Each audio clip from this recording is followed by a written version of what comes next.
my name's Melinna, and I'm an artist. Drawing reminds me that I'm allowed to express myself in whatever way I want. I'm allowed to feel and I'm allowed to think. It doesn't all have to be numbers and words on a sheet of paper. It can be whatever you want it to be. You give it purpose. When I was a kid, I was really into watching anime, cartoons, and playing a lot of video games. So seeing all these fantasy settings, it just really clicked with me and it made me want to create. I started taking art more seriously, I guess around 4th, 5th grade. I picked up a mouse and I got an MS Paint and I just started. It was really bad, but in my eyes, it was the best thing I could ever make.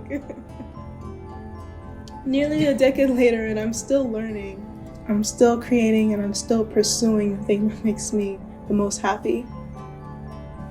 I think a lot of artists lose their spark because they don't find worth in what they're creating, or that they can't make a difference, or simply they lose interest because there are other things more important. But art is very important in the world. It's in everything that we see, everything that we do.